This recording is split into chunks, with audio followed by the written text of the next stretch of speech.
Hi, Bob. How are you doing? Nice to see Hi, you. Tamsin. Good to see you. Good to see you all. Hi, everyone. Welcome. We're just going to give a couple of minutes to let people join. And I want to thank and welcome everybody, people who've been part of this conversation in the past and many people who are new to this conversation, which is great. And so welcome. Yep. And if you wanted to put in the chat, maybe where you're calling from, but especially what I would love to know is, as just a brief interest of my own, if you've been to these conversations before, if they have left you with anything that you have done or engaged with beyond them. Jerry and I have been talking very often about, so we have the conversation and then what? And so if somebody has a thought to add to that, well, then what? We got a very nice note from somebody who got a grant after a meeting on one of these conversations, which was a nice piece of feedback. So I'm just going to leave that if anybody thinks about that. But welcome everyone to this third conversation on preemptive peace. Barry is going to facilitate the conversation, and we have Andrew, Linda, Cormac, and very soon, Indy. So over to you, Barry, and welcome everyone. Hello, everyone. It's nice to see so many wonderful faces. And do please, we want to have a participative conversation. We have got an impressive lineup of speakers for you that are going to go on for about 35 minutes. And then we're going to turn over to you, and we really want to hear from all of you, if possible. This is, as I say, if you keep your contributions reasonably brief and give everybody a chance, that'd be great. I've learned so much. This is part of a series about peace, preemptive peace, taking peace as something that we want to actually pursue rather than reacting against war, which is the common way in which we've actually the peace industry has actually worked. And we're going to today focus on Antarctica as a place that's actually at risk because of its strategic importance in the world.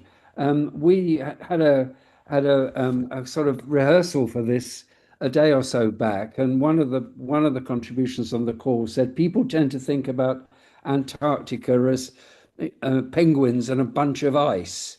This is the sort of popular vision of Antarctica. And through listening to Andrew in particular, and who's going to kick off, I've learned it's so much more, and it's actually critical to the future of our world.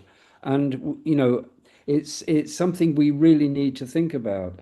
And through these conversations, we've been developing some kind of strategic insights about how we might do this. I'm relieved to see Indy's joined us. He's going to be our second up today after Andrew. So I'm going to ask each of the speakers as they go through to sort of say a little bit who they are and why they're on this call. Because although some of you have been on some of the other calls, we're not going to assume that you have, and there are some new people joining. So we're going to start as if from the position that people have not, have not taken part in the conversation. So, Andrew, would you like to just tell us a little bit about who you are and what the background to this is, and tell us about the particularly what's happened following, at the Milan meeting and what happened there, and what's the current state of play is around Antarctica. So, over to you, Andrew. Thanks, Barry, and appreciate the invite to this conversation, and welcome to everybody. My name's Andrew Kelly. I'm based in Sydney, Australia.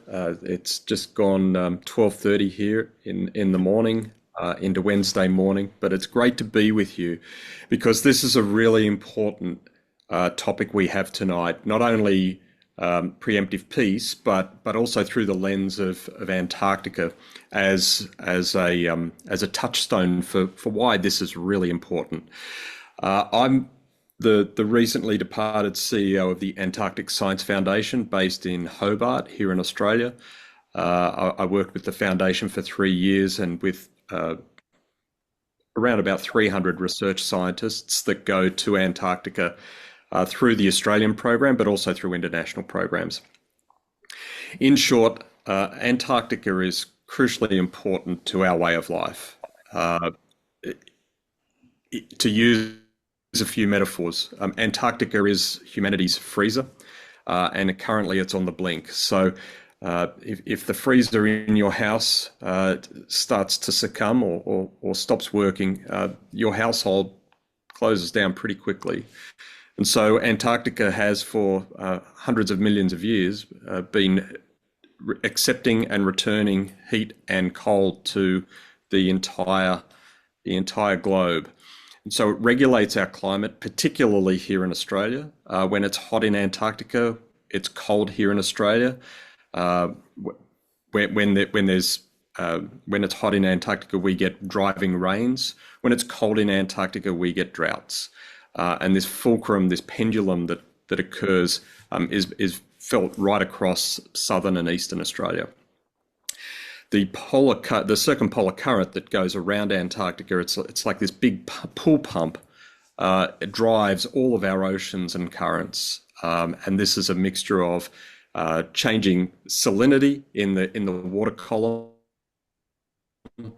as well as the winds and the sea ice that expands and contracts around Antarctica every year. So Antarctica is twice the size of Australia, and it expands to, again, double that in winter.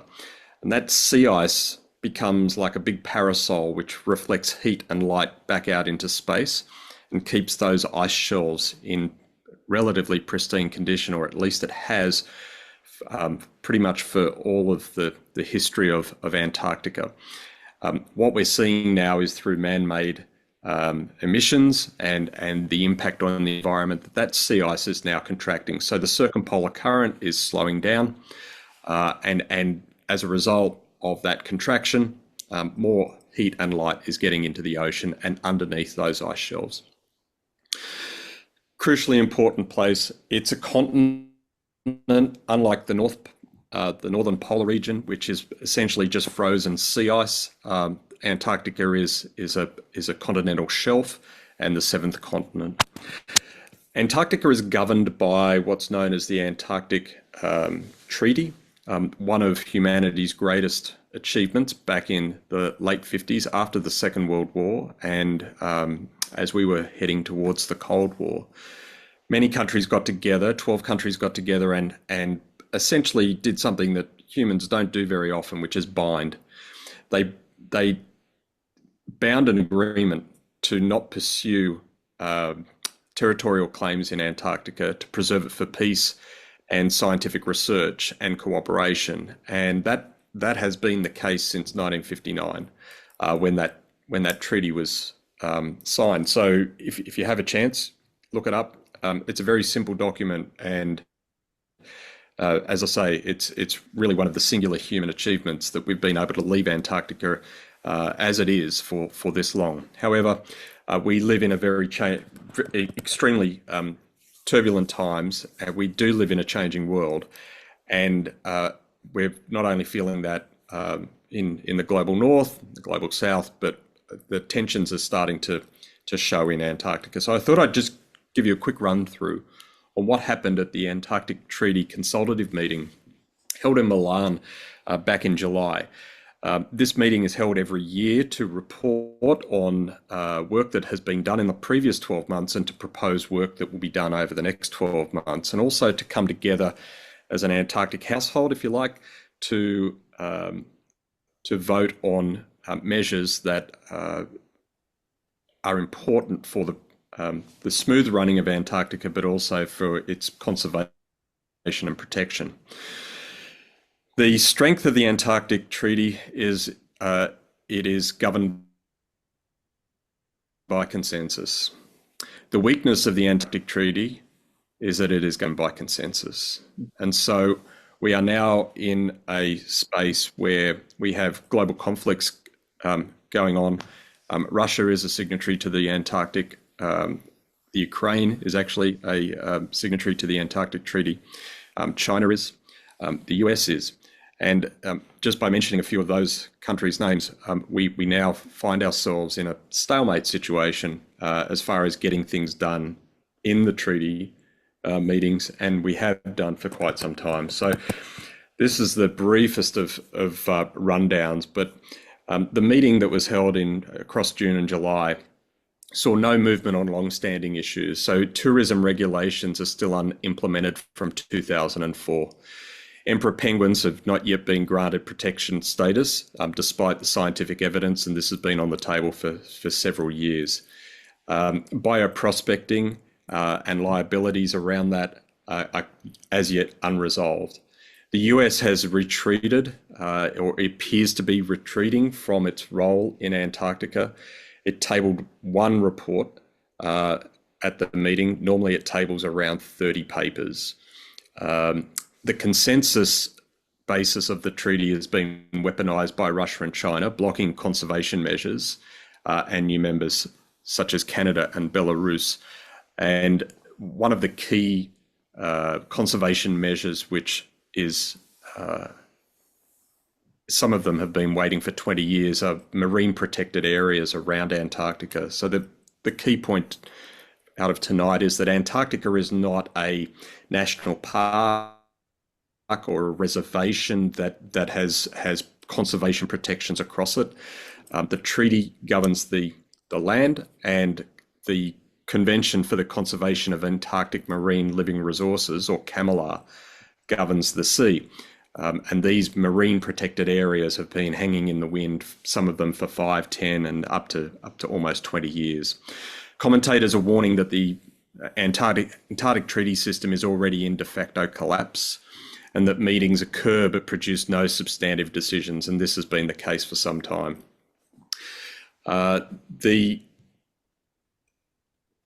The geopolitics of Antarctica sees China rising and the US retreating. So China has installed its fifth station, Kunming, in 2024, has commissioned 2 new icebreakers since 2018, and another summer base is planned for 2027. They're expanding their presence in Terra Nova Bay, and I've flown over the Chinese base, and it expands every time I've flown over it.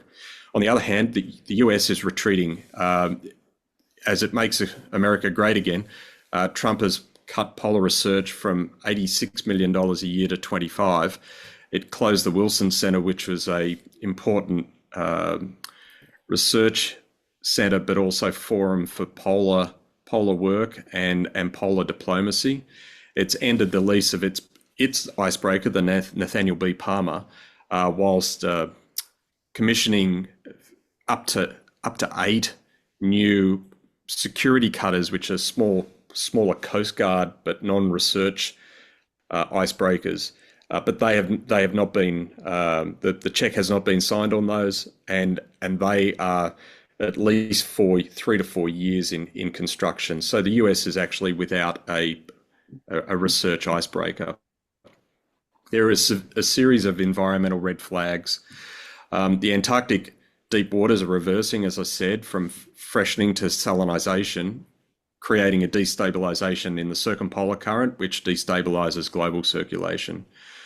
Blue whales and krill are finding increasingly depleted swarms of krill when they travel south for their summer.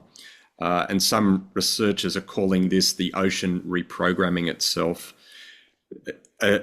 Quite a worrying development this year is that the krill fishing season of 24-25 was closed 7 months into the year after 518,000 tonnes, or 87% of the usual 620 tonne cap was fished in 7 months. So the season was closed. And krill are critical for both the ecosystems of our marine brothers and sisters, but also for climate regulation. So everything in the ocean eats krill or is eaten by something that ate krill, or eats something that ate krill. And krill actually are a very important barrier that bring through their digestion. They sequester around 20 million tons of carbon annually by eating it through the water column and then defecating it, and it goes to the ocean floor, which is exactly where we want the carbon. Tourism has seen a failure of governance where a study that was just released a few days ago saw that 674,000 tonnes of CO2 was generated by tourism to Antarctica in the 23 season. Cruises are producing about 437,000 and flights 237,000 tonnes. So this is about 6.5 tonnes per tourist, which are the annual emissions of the average European. And these are for tourist trips. Tourist numbers are up 20-fold since the 90s, and there's been no effective regulation of tourism under the Antarctic Treaty System. 2004 measures remain stalled. The UK has a strategy gap, so there is no UK or British Antarctic Territory strategy focusing on the administration of Antarctica, and this is weakening the UK's position at a time of escalating geopolitics. The Rights of Antarctica draft declaration by Antarctic Rights in 2023 frames Antarctica as a legal personality, but just recently in Abu Dhabi, the IUCN World Conservation Congress moved a motion to recognise Antarctica's rights, and my country, Australia, actually opposed that, despite rights of nature laws being extant in many territories, many treaty states that are signatories to the Antarctic Treaty. So this is seeing this is a development that's worrying, where in my case, Australia is not recognising the rights of nature laws, and it folds in with the general secrecy and lack of governance that we're seeing in Antarctica. The interesting thing about the meetings is that Rule 8 of the Antarctic Treaty meeting protocols requires that there's an open plenary session to the public unless 2/3 of states vote otherwise. But in practice, this has been shrunk to an opening ceremony, and the rest of the session, which goes for about 10 days, is basically closed to the public. Since 1961, the spotlight session has never been fully open, that opening ceremony, and there's no evidence that 2/3 votes have been required for this closure or have indeed been produced. Only 2 journalists have been admitted to the meeting over the last 4 years, and essentially this is hiding behind this consensus of we don't need to be open. So this is procedurally unlawful. The secrecy is creating inertia, and it's not very good for accountability for the public. It leaves the people who are interested in Antarctica and out in the cold, as it were. And so the Netherlands, Australia and South Korea have proposed phased reforms of press briefings, pre-published documents and admittance for accredited NGOs, but this actually stops short of demanding full compliance under Rule 8. And so the reason for tonight's conversation about recognising the commons and recognising the importance of Antarctica really does come into focus. The treaty is in a fraying legitimacy state. Decisions are being blocked, processes are unlawful, and transparency is almost non-existent. The environment in and around Antarctica is deteriorating at a faster rate than most governments realise, where krill, whales, penguins, and the circulation of the Southern Ocean are all going to have enormous effects, particularly on fisheries on a hungry planet. the geopolitical vacuum of the US retreat, the assertion of China and Russia, bodes badly for outcomes in Antarctica, and particularly if we then bring into the equation the idea of prospecting for rare earths, gas, or oil in Antarctica. And so there's a real need for emerging paradigms, transparency reform, rights of nature, and proposals that bring Antarctica into the focus of not only the governments that are parties to the Antarctic Treaty, but also to human beings everywhere. And so the question remains, will Antarctica's governance evolve or collapse into irrelevance? And then what exists thereafter? And so in that spirit, framing tonight's conversation, that's an update of where we are in Antarctica after the treaty meeting of June, July in Milan. Thank you very much, Andrew. That's very clear and helpful. And I hope if people have got questions, do please put them in the chat, and Andrew will keep an eye on those, whether there's anything unclear. But I think that was such a good exposition. The way we got into this, the Impact Trust got into this, was actually through a paper that Indy wrote on identifying Antarctica as a potential source for conflict. As you've identified, Andrew, that the governance arrangements are very unstable, and given the state of the world, this is an area where Indy, in a very good kind of creative paper, identified the need for really thinking proactively about peace rather than seeing it as a reactive kind of way of organizing. And some of you will know Indy from his work at Dark Matter as a really kind of brilliant systems thinker. And he's been thinking about some of the ways we might actually address the strategic problems that you've identified so clearly, Andrew. But first, I'd like Indy to introduce himself a little bit, because some of you may not know him. I think that's probably pretty unlikely in some cases, but also just if you could summarize very briefly your original paper, Indy, because not necessarily everyone will have seen that, though there are references in the chat where people can pick up on those, and actually identify some of the options you thought of for actually addressing some of these issues. Over to you, Indy. Thank you very much. I'll try to be brief, because I think it was just brilliant job from Andrew. My name's Indy Johar from Dark Matter Labs. We largely work on superscale common goods, or commoning goods, which how do you support regenerate those sorts of hyper objects and goods. We were part of building the Planetary Civics inquiry, which I think a colleague of mine, Zara, is perhaps is cool. And as part of that, one of the things that we did some work on was one of the major geographic hotspots in the world of the Himalayas, and looking at how the Himalayas as a hydrological cycle was a fragile piece, and it was very easily possible for that to run away into a catastrophic existential landscape of conflict. And recognizing that existential nature of that conflict, because of three superpowers, you would start to have to think about how you do preemptive peace as a means of stabilizing those locations which have such a catastrophic effect on the planetary scale.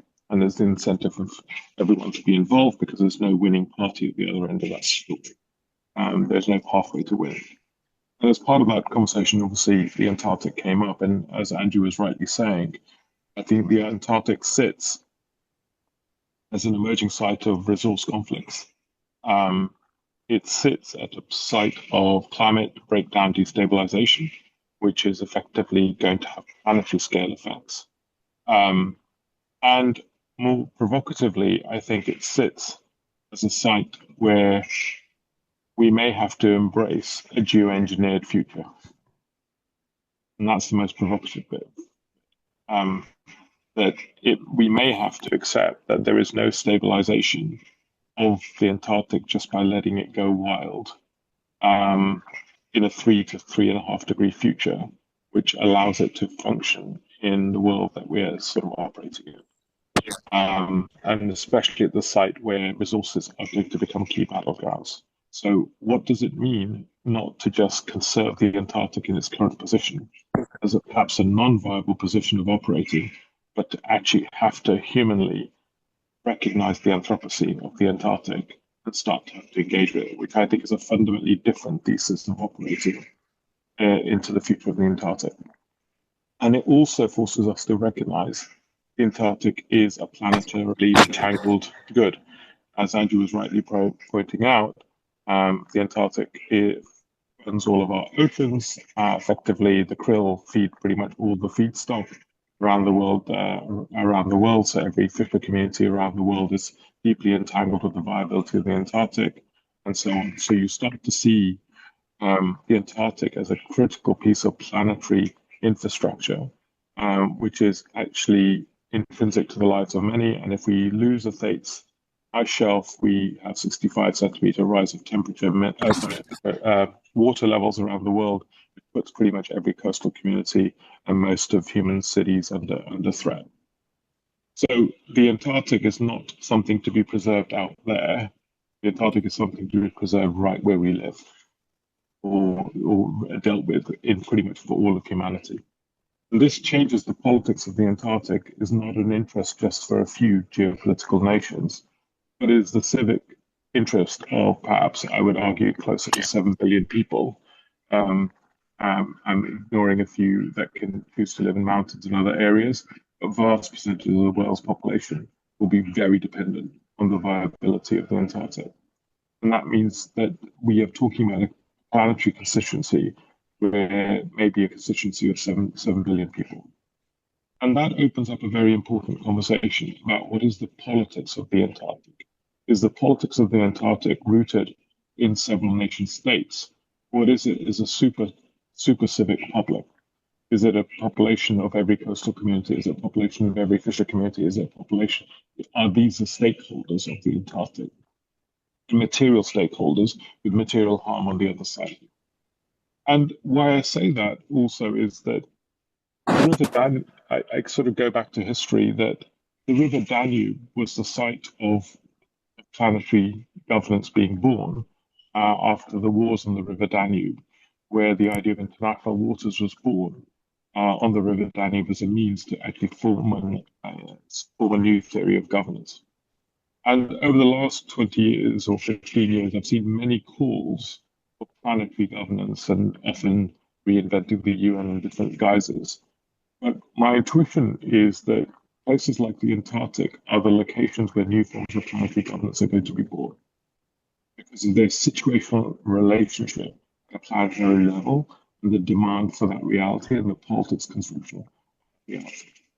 And it also requires us to recognize not a new divisibility, not a new conservation and rewilding and separation with the Antarctic, but actually a systemic entanglement with the Antarctic, which I think is a pathway to a different form of planetary governance that becomes available, and being able to construct that becomes a key part, stabilizing actually a viable position.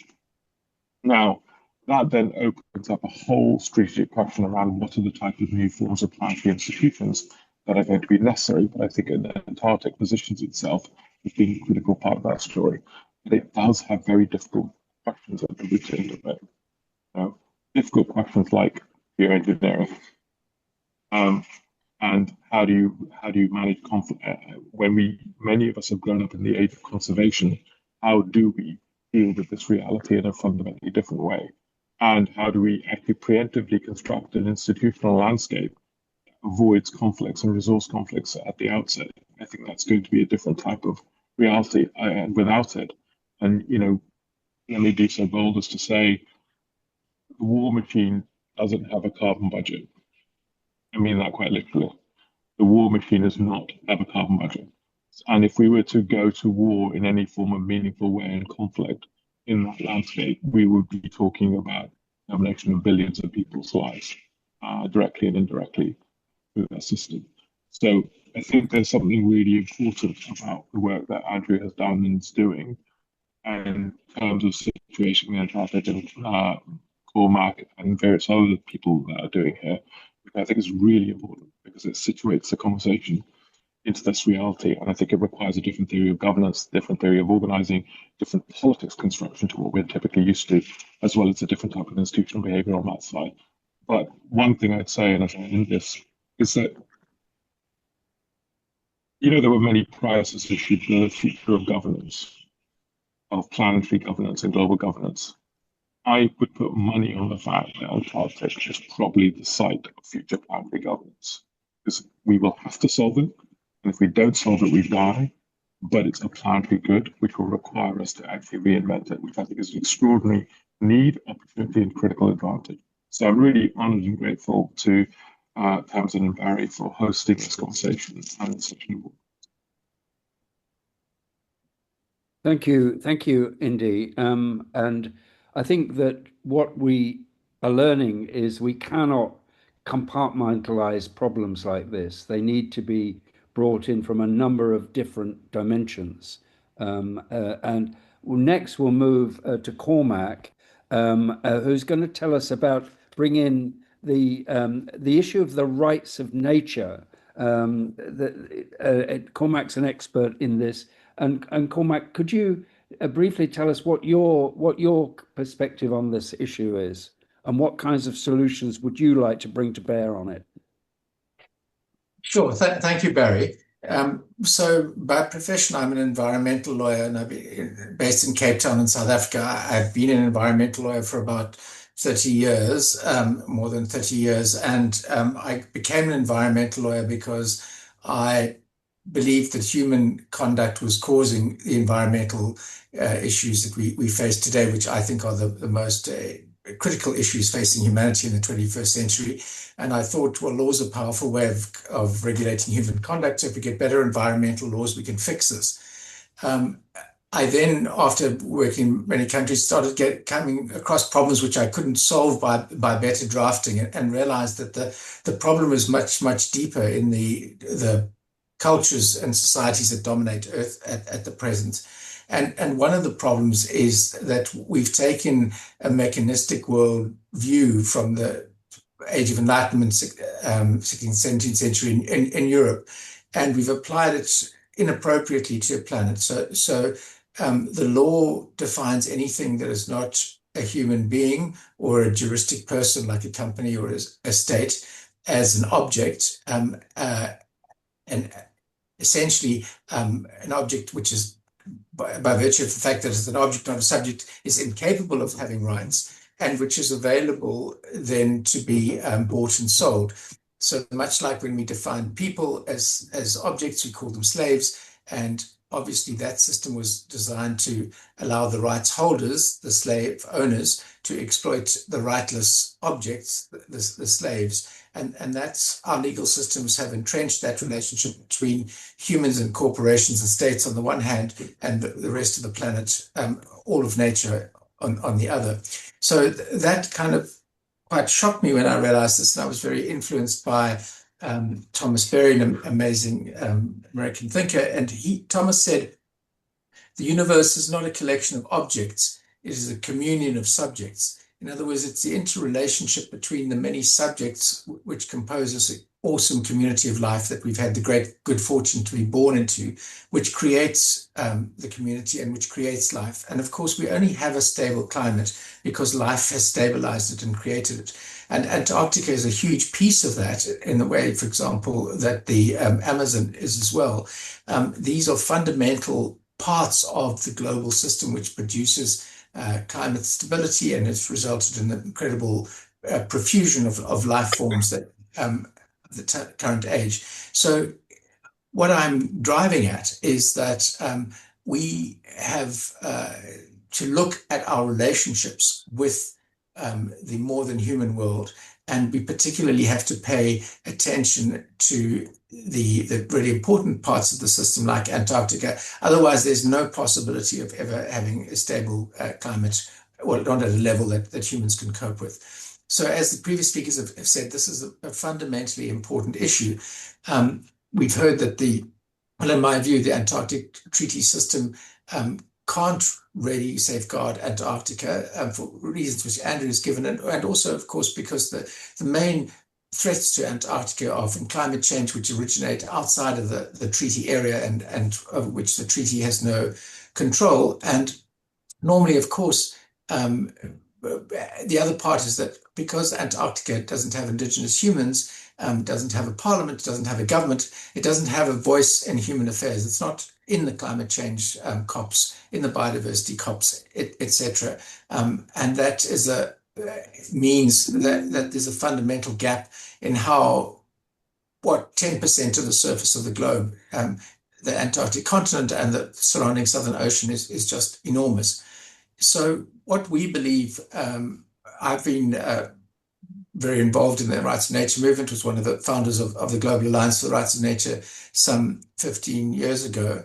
And when we believe that this is a fundamentally important approach when it comes to Antarctica, the first thing we think we have to do is reimagine how humans relate to Antarctica, and to get people to see that Antarctica is not just a place, but it's a unique living community that's vitally important to all of us. So it's not, it is a community of life which is deeply significant for the Earth systems.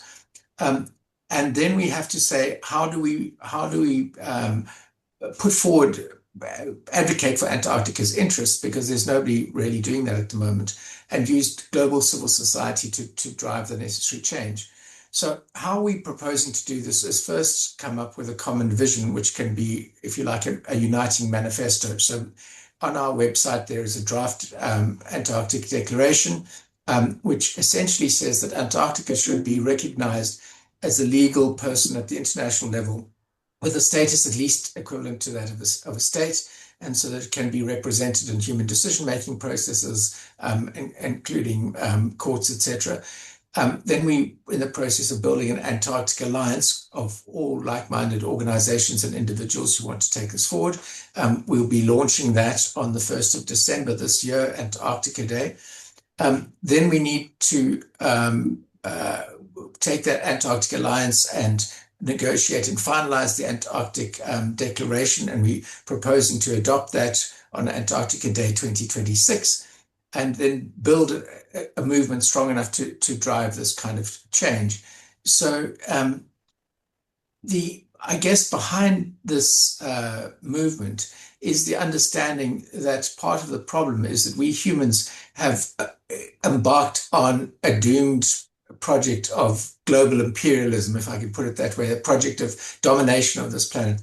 We have decided that we are separate and superior to nature, and that the best way of advancing human interests is to exploit and extract as much as possible from the other than human beings. And for me personally, this is very reminiscent of the apartheid system that I grew up under in South Africa. Apartheid is Afrikaans for separateness, and it was based on exactly the same thinking, that a small percentage of the community decides that they're superior to the rest of the community. They set themselves apart from the rest of the community, hence apartheid, and they seek to exploit the rest of the community, and that always ends badly. And the dominant cultures have more or less done that in relation to the other beings on this planet. And I don't think that environmental law can solve it. I don't think that there is a viable way forward unless we have the humility to accept that we are not in charge of this planet. We are beings, very gifted beings, and hence beings with great responsibility to contribute to the health and well-being of the whole. And that in relation to Antarctica, we need to recognize the reality that this is a fierce, wild place which we can't possibly regulate and govern, no matter how many flags we stick in and claim to have appropriated portions of it. And what we need to do is to be innovative and start to build systems which can identify and articulate what's in the best interests of Antarctica, and bring that into human decision making, because what is in the best interest of Antarctica is also in the best interest of Earth, and ultimately in the best interest of people. So I think that I'd just like to touch on the fact that the Antarctic Treaty System that it currently exists, as Andrew said, was an enormous achievement at its time. It was signed, at the height of the Cold War, and at a time when there were very real prospects. There were proposals on the table looking at mining Antarctica, and conflict was a very real possibility between the countries. And how they got around that was to say, look, let's put all the claims on ice, as it were, hold them in abeyance, and none of you get Antarctic. We set it aside for science and peace. So it was, when there was a conflict between A and B, the answer was C. And now I think we're at another similar position. We need to accept the reality that the idea that the colonial project can be completed at any time in Antarctica is a pipe dream. Those days it's not viable to divide it up. It's incredibly important to everybody in the world, and there is the possibility, as Indy has said, that there may even be geoengineering proposals. For those of you who've read the book, the Ministry of the Future, they envisage a situation where there's a huge international effort to pump out water from under the glaciers in Antarctica just to slow the rate at which they move into the ocean. But just to put it in context, as has been mentioned, it would take an awful long time for that ice to melt, but then you're talking about 60-meter odd sea level rise. And the real issue is that ice has started melting, and now how do you stop it? And that is a very, very big thing. It is something which we have to come together as a global community to address, and I think we have to address it with the humility that we're not in charge, and that the way out of or the way forward is to heal our planet as best we can, or contribute to that healing, because that's the only way in which we can restore planetary health and a degree of stability. So this is a long-term project. It is perhaps might sound outlandish to some people, but I can't see any prospects of serious change coming from within the ATS. I think it's stuck. I think that the only realistic way forward is to build a very strong global civil society movement, supported by sympathetic governments, perhaps the small island states, etc., and to bring in a completely different vision and way of approaching Antarctica. So there's lots more to talk about, but let me stop there so we can discuss some of these ideas. Thank you so much, Cormac. You've really added a very powerful perspective there, particularly the trance of separation that humanity is living through. And your comment that the universe is not a collection of objects, it's a communion of subjects, is getting a lot of positive reaction. And I think that's part of the category mistake we're making in the world. And we're still living with Newtonian mechanical physics and not living with Heisenberg's revelation 100 years ago that actually we're all subjects, that the notion of objective thinking is nonsense. We are all subject, and we need to think ecologically about everything because we are all connected, whether we like it or not. And that's a really critical point, and where I think all three of us so far all four of us who have spoken so far would agree. I'd like to bring in, just to say that we're not just interested in highlighting the problems here, we're moving towards what can be done. And one of the big problems is that this is not a generally recognized problem, and therefore it's not a well-funded issue.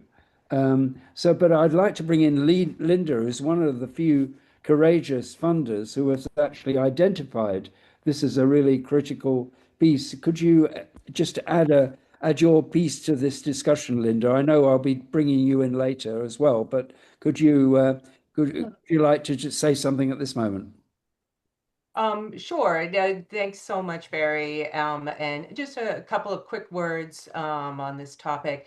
I think that, Barry, just now you made a really important point with regard to this idea, this concept that we're all connected, we're all subjects, that this isn't just philosophy, it's also science, and it's reflective of modern science that we are interconnected. And I think that for the philanthropic community, I'm a lawyer as well, and I see the law is like the philanthropic community, like a lot of the work we do, is still kind of stuck in Newtonian cause and effect science. You know, we invest a certain amount of funding towards an important cause, and then we like to see results. But things are complex. You know, we live in a complex society and a complex system, as Indy was talking about, and we need to reflect that in the work that we're doing.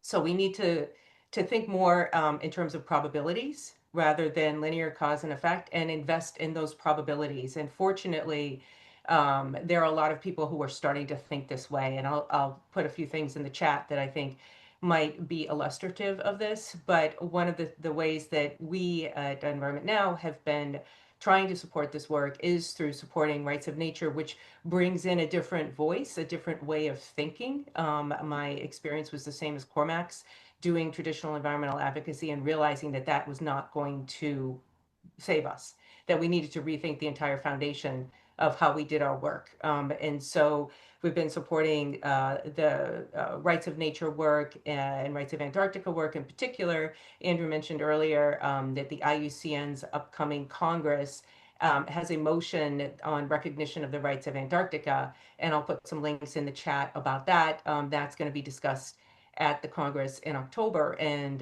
hopefully there will be a vote to support this work. The IUCN has supported Rights of Nature in the past, and if any of you are members or no members and have any questions about it, please feel free to reach out to me. I'll put my email in the chat as well. So I can say more later, but I just want to thank the speakers for raising some incredibly important issues and really highlighting the fact that we're all interconnected in ways that we're seeing play out more and more intensely as of late, especially here from where we are working in the States.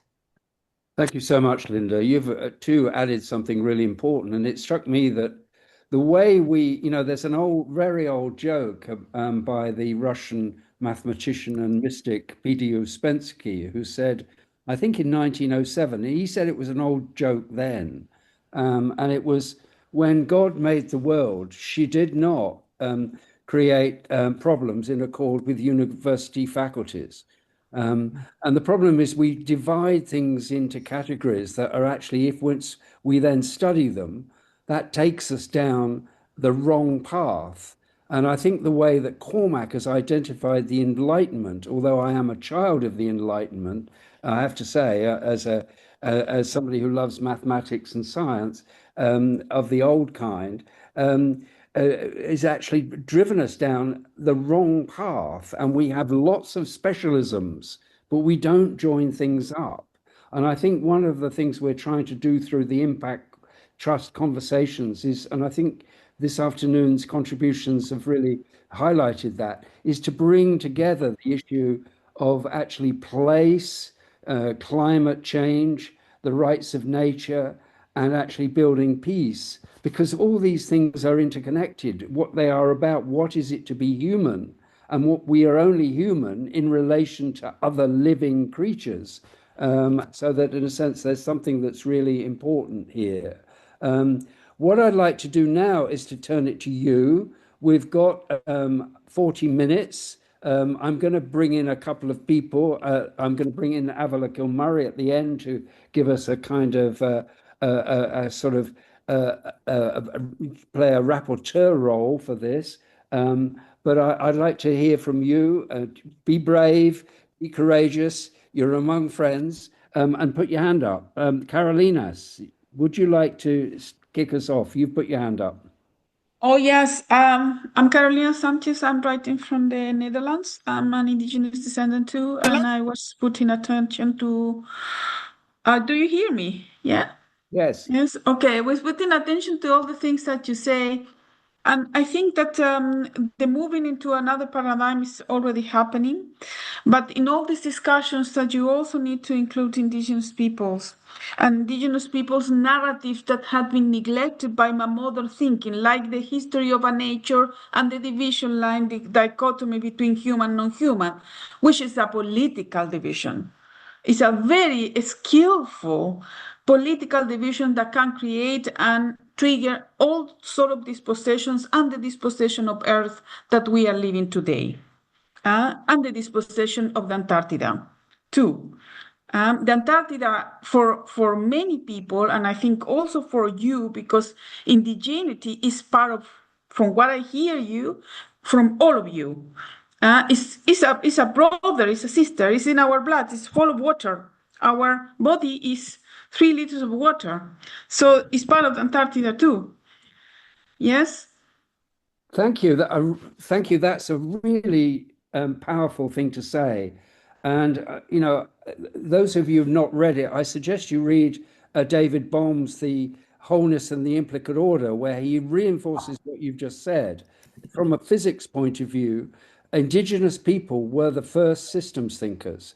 They actually thought systems in a way that actually the ancient Greeks unraveled they were the first people who started this trance of separation, thinking we needed subject and object, whereas indigenous peoples have always known that everything is interconnected. They've always known about the flows of nature and the wholeness of the order, and how and I'm pleased to say, there is a growing recognition of that kind of thinking, and we need really to highlight that. I think that's really important. So thank you for that contribution. Did you want to come back to me? Very much, because just I have been indoctrinated in Western academia, and I have to read by obligation all the works that I needed to read for my own specialization, philosophy, only white people. So in order to understand indigenous people, you need to come back to the literature that is erased from your curriculums. Yeah. That's a very important thing, and start to talk with each other in this way with respect. Indigenous people do not say all the time rosy things. You will hear things that you are not going to like it. But that's a start of the healing process with the reality and with the colonial divide that has been imposed on all of us. Yeah. Well, perhaps that's a theme that we could take up. We want to continue this conversation and to develop it, and to have that perspective would be immensely valuable. And actually, don't worry that things are uncomfortable. We need to face uncomfortable things, otherwise we're not going to make progress. Thank you for that. That's really a very helpful and powerful contribution. Thank you. Who's next? Who'd like to follow that? Any thoughts on following that particular point, or anything else that's come up?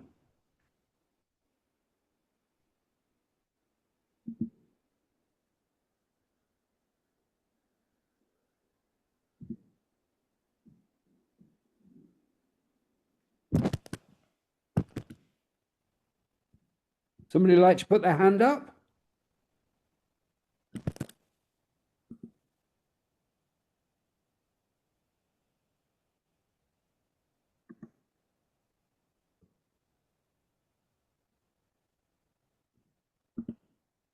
Any thoughts, any questions? I'm going to raise the questions, Barry, that I put in the chat. Particularly, I think, speaking to some of Andrew. Okay, sorry, Mark's raised his hands. Oh, yeah, Mark. Yeah, yes, thank you. Mark. Afternoon. Delightful presentations. If I can just create a bit of a caricature of myself with a few words, which is the result of my background and education and point of history at which I've been born. I suffer from a condition which I have tribal brainwashing, and I've been blickering, I say blickering, ever since, by which I mean, without realizing it, it's very easy for me and others to adopt a hugely egocentric view of the world, whereby the spotlight is on me, not on the other. I have been radicalized, as in a big I. The second bit of brainwashing is the idea of have. I must have possessions, status, to be of value and be respected. I have tribal, the third form of brainwashing, and perhaps the most pernicious, is that all those small groups were for a time a great advantage in terms of survival of early mankind. We've carried this forward, and that tendency to love our in-group and have disparaging views of our groups is the cause of much sadness and conflict and death in the world. And those three forms of brainwashing are then carried forward by an act of what I call blickering, B-L-I-K, which is based on the work of an Oxford academic who used the word blick to describe the way that one doesn't notice how we skim over half thought through points of view in ways that we very rarely actually challenge or look to refute our own thinking. So what a coincidence, I so often agree with myself. So that condition of I have tribal brainwashing, and I've been blickering ever since, is the sad state of me today. And what we hear from the speakers so eloquently put today is that it is imperative that we look to creating a world where we seek to have the open heart, the open mind, and the open enabling hand. And it is this chasm that I think many of the speakers today have touched on in terms of how we might begin to shift towards that open heart, that open mind, that open enabling hand. And the one thing I'd be very interested to discuss, perhaps as a subsequent point, is to what extent could our language and thought be improved in what I call a language from and for the future, which is if we imagine a world 50 years from now that is neither a dystopic or grossly authoritarian, how did we get there? And just beginning to consider what language might we need to drop, that is, words, concepts, thoughts that have already been touched upon that may be past their sell-by date, and what language, thought, concepts, and perhaps new verb forms may we need to have much more productive, open, honest, un-egocentric, non-nationalistic, profoundly caring, loving conversations. So we need that empathy, and we need the extraordinary imagination that we can get if we can bring minds together without the interference of egos. And would love to pick that up in any way that would be helpful to this conversation or to the other UN SDGs that people are focusing on. Thank you, Mark. That's incredibly helpful and very revealing. And I think, in a sense, when you're asking a fundamental question of us all, which is how do we get beyond ourselves? How do we get beyond that preoccupation with I? And what is this I? What is it to be human? How do we actually unravel our basic identities and see that actually we are all flawed in our perceptions. We can only see so much, and we think we're certain, and we're actually there's a whole universe out there which is indeterminate and we can't possibly understand. I always remember the quote from J.B.S. Haldane in response to Heisenberg when he said, "My suspicion is not only is the world queerer than we suppose, but queerer than we can suppose." And how do we actually get to that humility where we begin to junk our prejudices, reimagine ourselves in a different kind of way altogether. And it's very difficult when we already exist. We're trying to shift a super tanker that has got things wrong. Thank you for that. And I think you've opened a door that I'd certainly like to go through, even though I'm a little frightened of it. But I think it's a good one. Thank you. And I think Thank you. we get into these kind of cul-de-sacs because we what was it, Blick? We tend to blick stuff. Thank you for that. Great. Amaya, you're next. Thank you. Thank you, everyone, for such an incredible open panel. I recently graduated from strategic design and entrepreneurship in Copenhagen. I'm 28 and I have a lot of energy and not much of a career or network. And I'm just asking all of you if there's any platform that continues on from here where me and other people that aren't here, that are in my extended community, could participate in moving this civil society, as Cormac mentioned, forward, applying the skills that we have. And I would love to know if there's anyone that I can talk to directly. My question is, what can people like me who are recent graduates, don't have a lot of experience with this, are usually multidisciplinary, can do to help you, aside from contacting members from the IUCN, for example, each individually to try to vote for this? Thank you. Somebody called Sarah's just to put a heart to that, Mayor. You're very welcome. We want you in here. Bring your community to us, and let's have a conversation. This is an open space. This is a forum where we try to go with the flow that you create. We're not bringing our agenda except to be open and porous and try to grapple with some of these really complex problems that seem to be insoluble.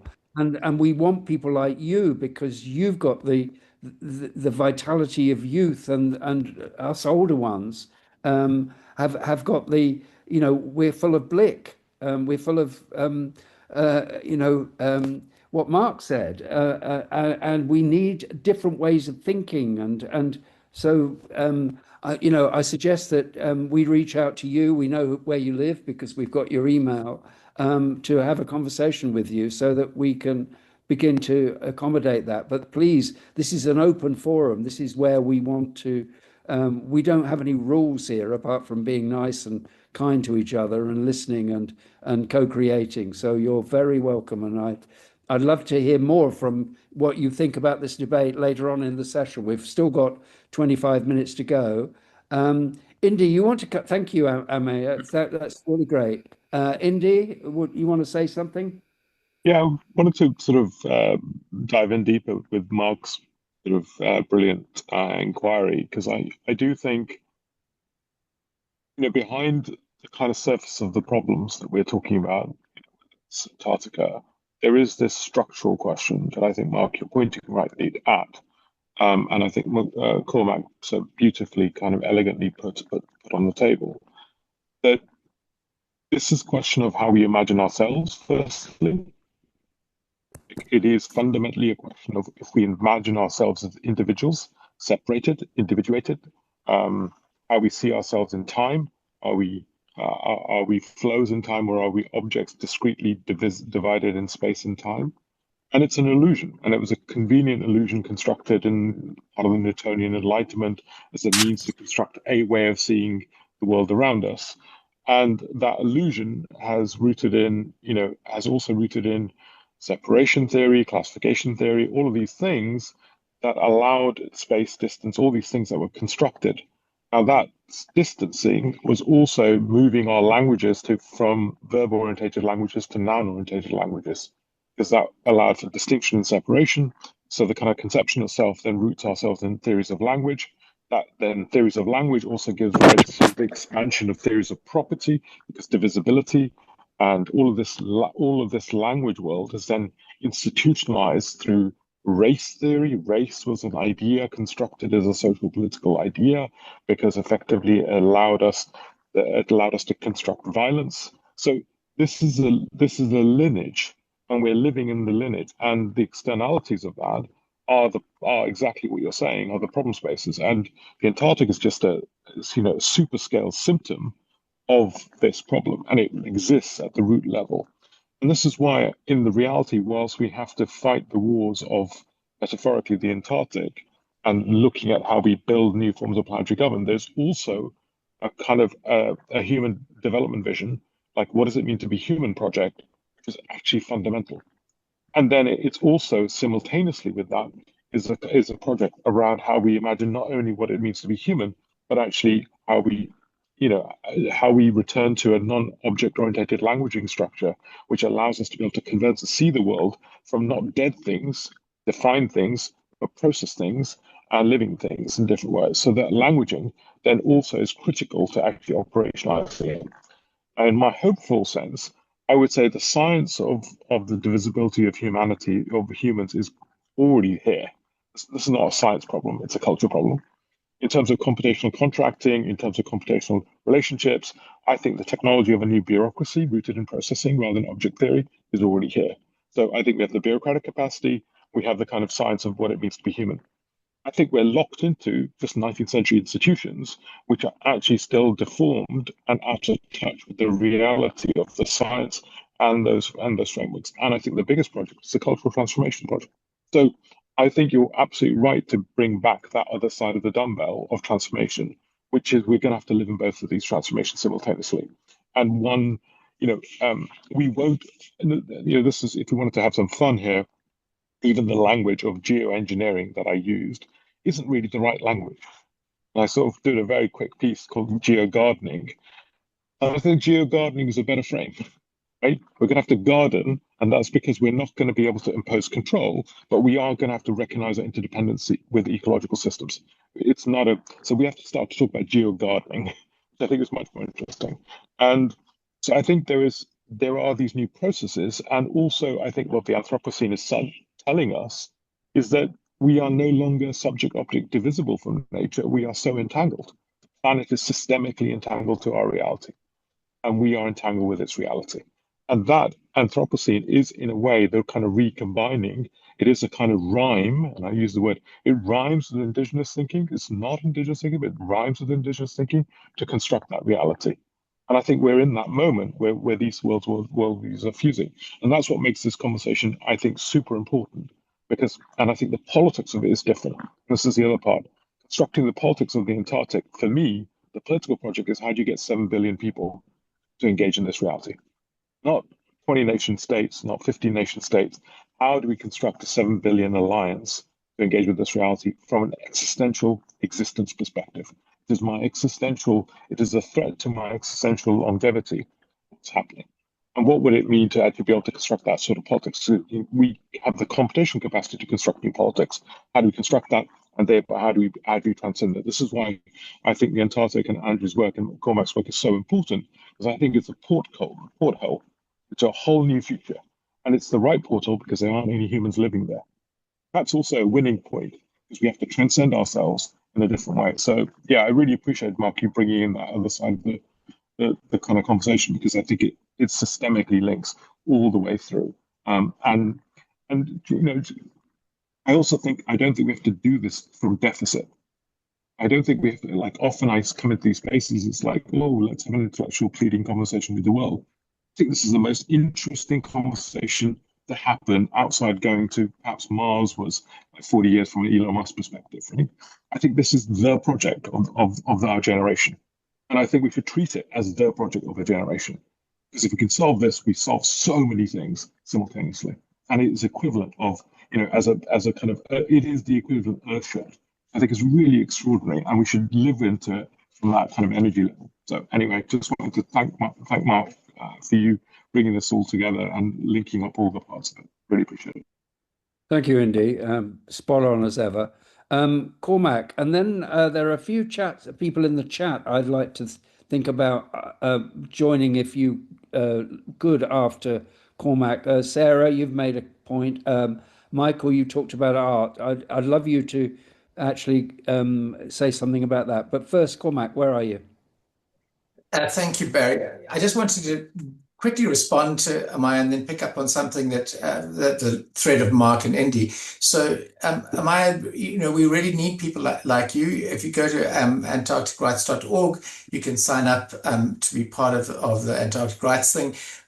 On the 1st of December this year, we want a global launch of the campaign and of the Alliance, and we want people all over the world to arrange events and to contribute images of it to a kind of website, so that the point we wanted to make is we want to launch it in a way which makes the point that this matters to everybody. It's not a thing happening in one place. So if you'd be in touch, it would be great. Maybe you and some friends could arrange something. It could be a debate, it could be painting a mural, it could be anything which is happening around the world. And that's just the start. I mean, we're hoping to all get together in Cape Town to sign the declaration a year later, and there'll be many, many things. So very, very welcome.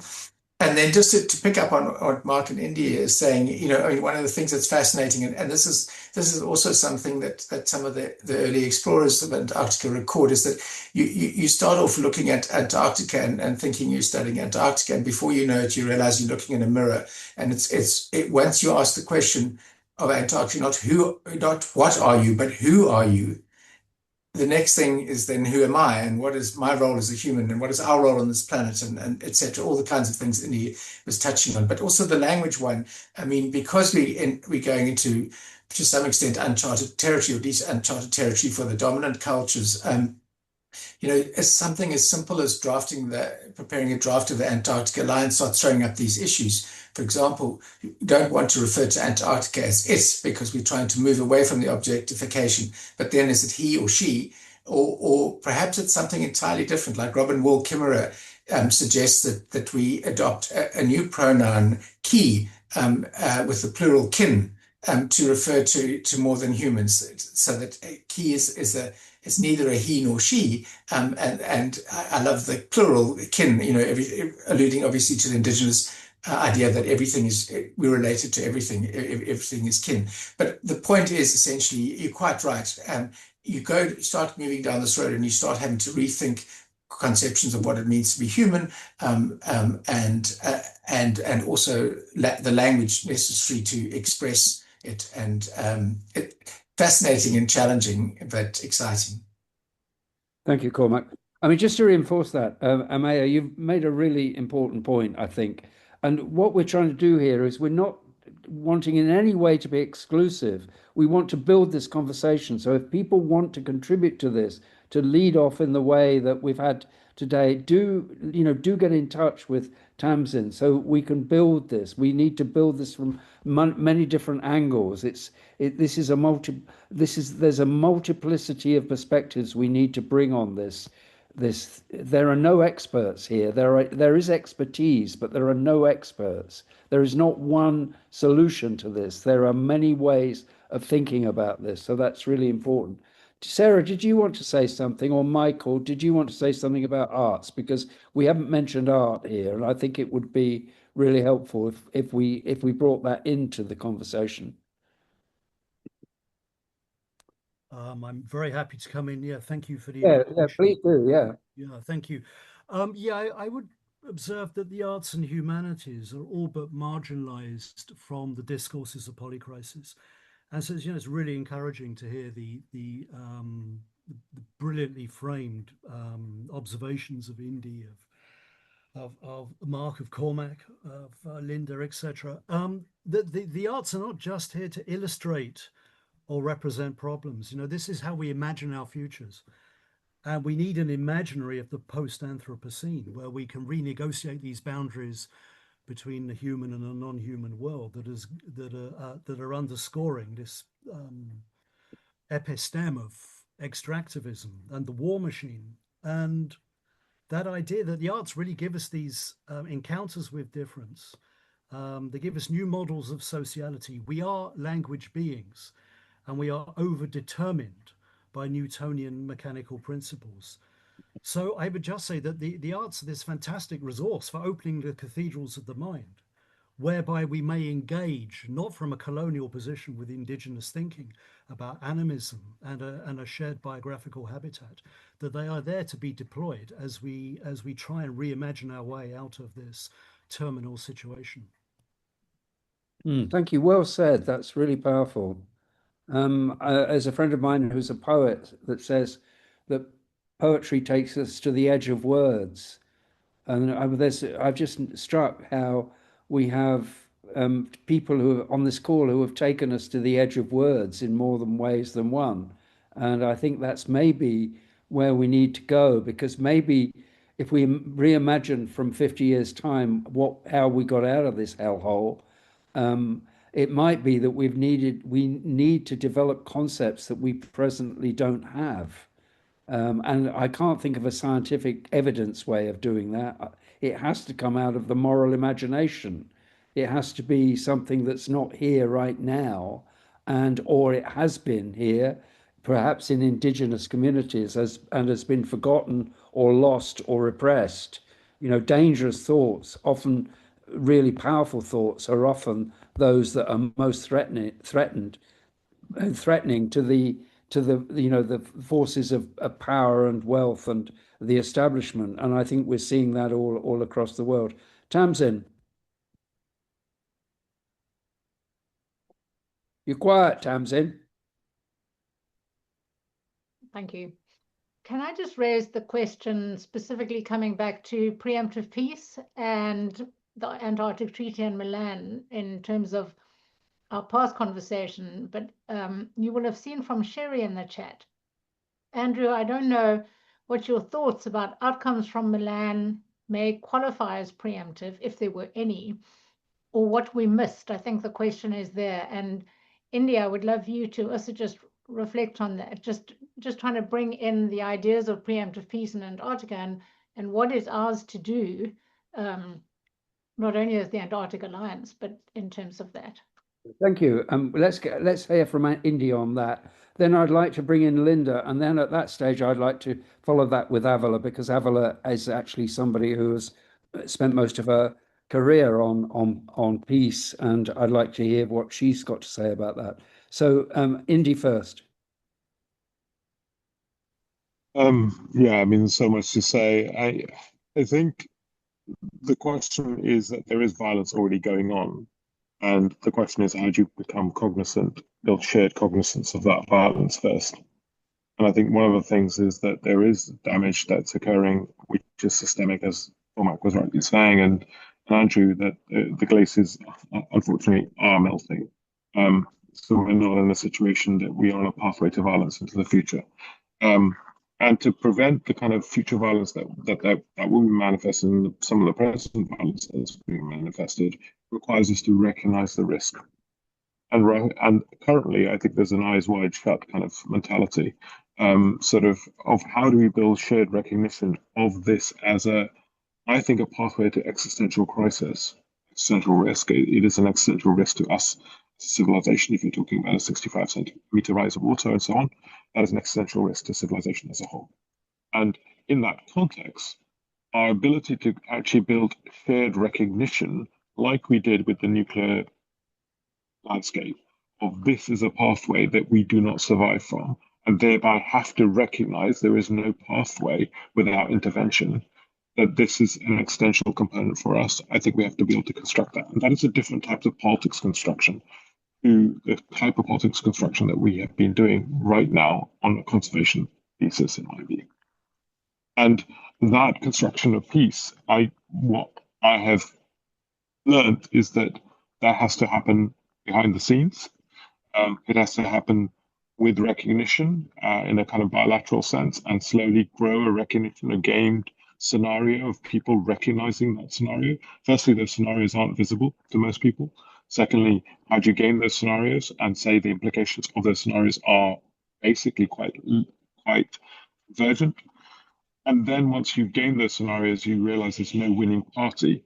Then you can start to open up a conversation about what is an equitable pathway of operating into that. So the construction, I think this is work that needs to be done. I think there's work that we can historically learn from in terms of the nuclear armaments treaties and non-proliferation treaties. of how we actually can bind ourselves in different ways, and to be able to actually then build a new type of institutional capacity as a response to that. So I, I think this requires also, I mean, one of the other lessons I've learned is that, I often get into rooms where people say, well, why is everyone not worrying about climate change? Well, one of the big reasons that many people don't worry about climate change is that if you are hungry today, your horizon of existential risk is 7 days. If you're thirsty today, your horizon of existential risk is about for like 24 hours or whatever. So existential risk for somebody who can worry about their 30-year horizon is a function of actually the scoping of probability of being able to live over that period or see your generations live. If we've created mass global inequality, then we've also fractured our capacity to perceive existential risks to civilizations because they don't actually exist equitably for everyone. So there's a deeper question at the root of this, that why are we failing to be able to handle any of those risks is because our systemic inequality is actually fracturing our theory of existential risks from a point of view perspective. And that requires us to understand solidarity in for quite a different way. So, and this is an active piece of politics question. I don't want to pretend I've figured out sort of preventative peace at all. I think it's a conversation. I think it rhymes with certain risk landscapes. I think it's a practice that we're going to have to build. I think it's a new type of institutional pathway. I think it's going to be radically civic orientated. It won't be nation state driven. I think there'll be a hybridity to it. But I think this is work to be done. I don't know any more than that. Thank you, Andy. Time is our enemy at the moment. I think we could go on a lot longer, but Linda, thoughts at this stage? Yeah, thank you. This has been an amazing conversation. I wanted to emphasize a couple of points that I thought particularly resonated with me. One is the point that art and language are key. I've often thought we need to reimagine governance, but as a system, but I think we need to reimagine the actual term governance. I think we talked about this in the prior conversation. It presumes control by a few rather than collaborative co-creation as a system. It's just inherently premised on othering. So we need to imagine new language of what I think of as, and what we've talked about is entangled system building. We need to create integrated messaging that builds that system and that it drives movements that answers the question, what we've talked about today, what kind of world do we want next? And I think Antarctica is one way to start to have this conversation because it is a place where people have attempted to work together. There's certainly ways that we can improve, but there has been that attempt and we can start to build off of that. I'll put in the chat a book that I'm just finishing now that I thought was really helpful in thinking about these ideas is systemic and ways to plug in depending on what it is that each of us is doing, called Navigating the Poly Crisis. It's on open access. You could just read it online. And I think of it more as it's very specific and I thought super helpful in terms of the details, a little depressing, but I think of it as not so much a poly crisis as maybe like poly opportunities. I think that there's a lot of ways that we could start to imagine our future and start to pull these elements together, but it needs us all sort of co-collaborating and not necessarily governing. And that's certainly the message that I am trying to bring home to my own philanthropy and to others. Thank you. That's a very important message, Linda, which is in philanthropy, particularly, there's still this shot through with elitism, and there's them and us separation there. The trustees and the staff and the grantees separated by hierarchy. Thank you for that. This is a conversation that I think I get the feeling from you that needs to continue. And some people have put into the chat how they'd like to continue. If you would like to have a conversation before the next session, please put your contact details in the chat and we will actually follow up with you on that. I'd like now to turn to Avila Kilmurray. Avila and I have been friends for a long time. Avila is somebody with experience of building peace at the very sharp end in Northern Ireland over many years. We haven't got time to hear all of her kind of experience there, but she's also has a formidable intellectual grasp of the subject of peace. And so I've asked her just to come along and give us a kind of an independent read on how she's felt about this conversation. I have no idea what she's going to say. I hope she has. But Avila, over to you. Just say a little bit about yourself, and then perhaps 3 or 4 minutes about what you think are the plus points and how we might think about this conversation differently. Oh, thank you, Barry. I think we were friends until you asked me to do this. I've coming as an outsider to this fascinating conversation. I'm also coming slightly schizophrenically because I literally have left 12 distraught Palestinians who are in Belfast at the moment, and I spent the last 2 hours before this conversation with them in a very different conversation. But I suppose just listening, I mean, for me, I came up with almost like 4 C's in terms of what I was hearing from some brilliant presentations. And the first of that was connection with the issue. I mean, I found Andrew, your presentation of the issue absolutely fascinating. Rattling around my head, I felt, how many people know this? How do you get that out there? And perhaps that goes back to Cormac's thing about, of launching a website or whatever, because, without connection with the issue, then it goes unrecognized. And also, and how do people at different levels get connected with the issue? I think is really important. And I think that the point about, Indy, that you made about the awareness of existential risk for people that are starving or people that actually, have a need, like my Palestinians now, that also is a really important point. My second C was about sort of convening, and how do we actually sort of mobilize? And it struck me, even your description of the Milan conference and various ones, around the Antarctica, almost what we need is some sort of fostering of areas. And I think in an earlier paper, you talked about a number of areas which could be actually almost pilot areas, and how can we do it in such a way that we don't get into more silos?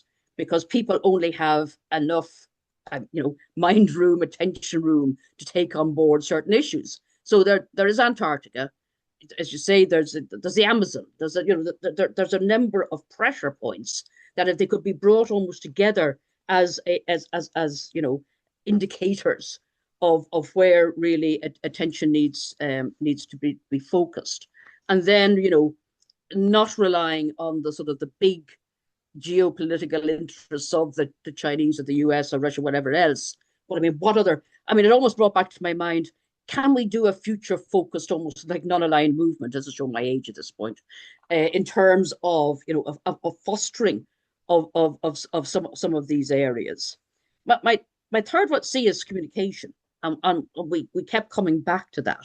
And perhaps we're talking about layered communication, but making sure that while we might talk about new concepts or new future language, that we don't lose people along the way, because we are in danger of becoming almost then an elite discussion.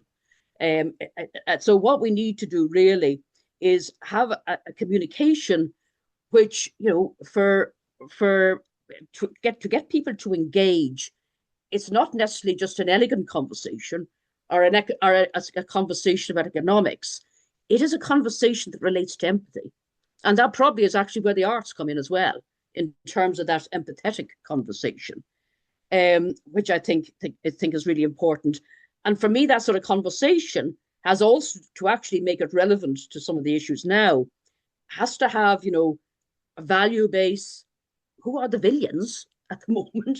And where's the vision? Where's the solution-focused vision to allow people to be able to engage with it? And then my last C is critical thinking, which I think shot through a lot of the contributions that we heard, which again is really, really important. The philosophical questions that were raised: what does it mean to be human? You know, what is the moral imagination that perhaps is not bound by what we've inherited through traditional academia or wherever else, but again in such a way that actually that people can engage with. And as Barry said, I spent my life in terms of the sort of locally based peace engagement, in my case in Northern Ireland, over since 1975. But unless you can actually get people to engage with some of the possibilities, you lose them. You know, that sort of critical thinking that allows people to have a new framing so that they can actually think more around corners. And in that concept, I think, you know, maybe very utopian, but actually very important, is that bringing minds together without the interference of egos. Wow, I think that is a real challenge. Thank you, Avila. Brilliant as ever. Really fabulous. Thank you very much. Okay, well done. It's been a really, we've run out of time, guys. It's been a really rich conversation. Thank you to all of the people who spoke. Thank you for the questions. Thank you for the engagement. You've stayed. It's been rich in every ways, and I think Avila, you've really moved us along with the end of that and given us some categories to think about. We've faced some discomfort, and we need to face more discomfort.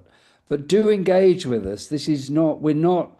You know, to take Linda's point about governance, we are a small group, but we're open, we're willing, we want you involved in us. We want to hear your thoughts. We want this conversation to grow. We need to get this out there. And the only way we're going to do that is to find travelers like you. And that, you know, please let us have thoughts about this session. Be in touch with Tamsin. She's an amazing connector, and she listens to people like nobody I've really ever come across before, and is able to be, you know, she's able to weave between people. So thank you for coming, wherever you are in the world. Andrew gets to sleep. It's very late where you are, or very early. I'm not quite sure. I kind of lost the plot time-wise. But thank you all, and be safe.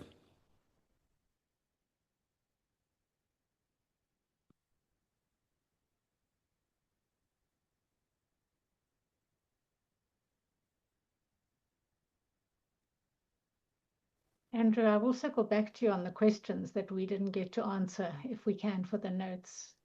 Sure. Well. Yeah. Thank you, Barry.